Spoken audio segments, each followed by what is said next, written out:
Applying a quality finish is one of the biggest concerns facing woodworkers, and we know that by the number of letters we get from the readers of Wood Magazine. We're going to talk about a number of different finishing issues here. The first step in achieving a fine finish on wood is sanding, and we're going to start with 100 grit and go all the way to 220. So we're going to use 100, 120, 150, 180, and 220 grit, and we're going to use those in that order. It's actually faster to sand using all those different grits than it would be to skip those in the middle. Once you're done sanding at 220, it's important to dust the surface off and then look with a light kind of glancing across the face of that wood. And this is the time to pick up any small scratches that may still be left in that surface. If you don't catch them now, they're going to show up in your finishes later on. Now that we have the wood prepped, it's time to add a stain. And you have three different choices in the stains that you apply. The first is an oil-based stain. The second is a water-based stain, and the third is a dye. Now let's start with the oil-based stains. You can see what I've done here is taken a piece of oak, and I put stains on oak to simulate the types of colors I'm going to need for a project I'm working on. And it's a great idea to list these different colors on there first, because then you'll actually see what it looks like on a scrap of wood. One of the problems with oil-based stains is that they are pigment-based, and on some woods, like cherry, maple, or pine, that pigment causes a problem on the surface of the wood. In some areas, the open porosity of the wood allows those pigments to soak in. But on other areas, it sits on the top. And when you wipe it off, you can see those definite areas of light and dark, and it's called blotching. And here's a sample of that on a piece of pine. These darker areas allowed more pigment to go in, more porous, and on these lighter areas, the pigment could not go in, probably because of a little bit of wax or pitch or gum that's inherent in that wood. Now, one of the ways that we can get away from that is to use something called conditioner. Now, conditioner kind of levels the playing field. It makes the porosity about even throughout that board, allowing much more even penetration of stain. If that doesn't work, you may want to try a gel stain. Now, a gel stain is a little bit different than a conditioner in that it's a normal pigment-based stain, but made much thicker. When you spread it on, the gel stain has a tendency to sit a little bit more evenly on the surface, and when you wipe it off, it gives a much more even coloration. So you have two options. One is to condition the wood first. You get some stain penetration and a little bit deeper color. On the other side, you use a gel stain, not quite as much penetration, but a much more even color. Your next choice is a water-based stain.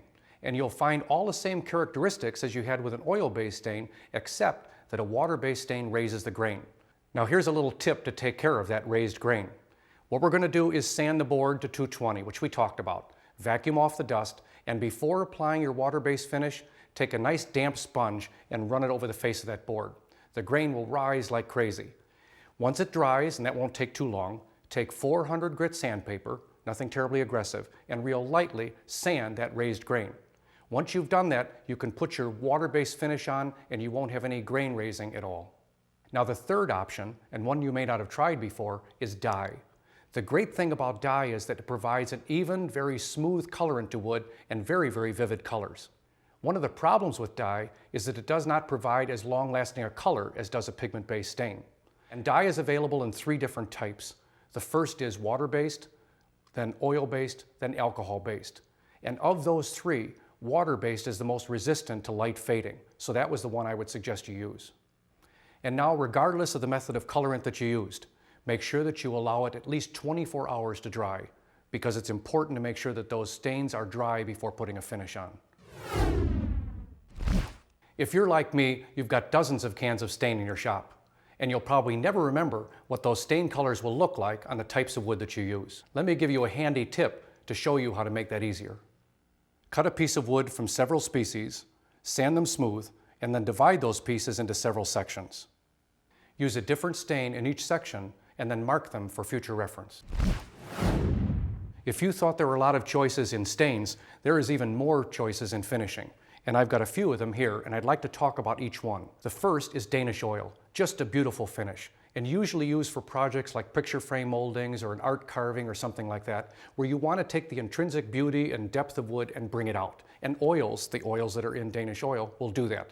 Applying it is very simple. Shake the can well, soak this piece for 45 minutes in Danish oil, and at the end of 45 minutes, wipe it off.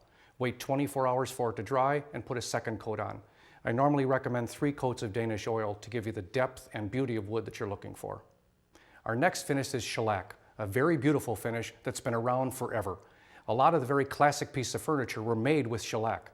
It provides a depth and beauty through its patina that is unequaled with almost any other finish. The real drawback with it, however, is that if it's abused, it'll degrade. So by putting a wet glass on it, especially one with alcohol, it'll leave a ring. But for a beautiful, deep finish made by adults and taken care of by adults, shellac is your finish. There are two ways to apply shellac. The first is rather easy. Just brush it on. It's alcohol-based and it dries very quickly.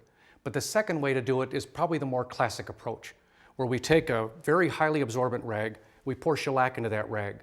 We then overwrap that little rag with a lint-free cloth, and twisting that lint-free cloth until the shellac actually exudes out of the bottom, we actually put it on in a circular motion. And as it begins to get a little tacky, you just pull it off. Now to apply another coat, just twist your rag a little bit more until more shellac comes out and begin the process over again to fill in the rest of that board. Once you've applied a coat, let it dry, and you can lightly sand it or buff it out before you put on the next coat. Many pieces of furniture have between 15 and 20 coats of shellac applied that way. That's why it gets that deep patina. Now, shellac is a finish that's been overlooked in recent years, especially with the advent of lacquers and polyurethanes. But it's a beautiful finish, easy to apply, and provides a patina like no other finish. And our next finish is lacquer. Now, lacquer is a beautiful finish. It leaves wood looking like wood, and it dries very quickly. If you spray it on, it'll dry within 10 minutes, and within 30 minutes, you can put a second coat on. If you brush it on, it'll dry in a half an hour, and an hour after that, you can put another coat on. You can tint lacquer using universal tinting colors to make it any color you want.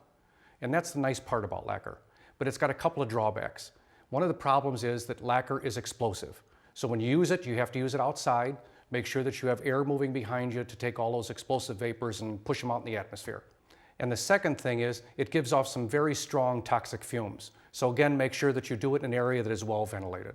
And water-based polyurethane has a lot of advantages and only one disadvantage. The advantages are you can clean this up in soap and water, which makes it really easy. It dries very fast and has very low vapors, so it makes it easy to apply at any time of the year, either indoors or outdoors. And finally, it keeps white wood white. So if you're planning on putting a finish of poly on birch or maple, you may want to apply a water-based finish because it will not leave that wood looking dirty yellow, kind of like oil-based poly does. But it does have one disadvantage, and that disadvantage is, like all other water-based finishes, it raises the grain. So as we discussed before, in this instance, we would sand the board to 220, clean that dust off of there, use a nice damp sponge to now wet all those wood fibers and make them rise. You'll take that risen grain and sand it off with 400 grit sandpaper, nothing more aggressive, and then put down your water-based finishes. It lies beautifully and it'll provide a very, very nice look. Now I've shown you a few nice finishes, but I think it's more important that you try them yourself. So have a little bit of fun. Go into your shop, take some boards out and just try each one of these different finishes. You may actually find that you've got a great finish that you never thought about before.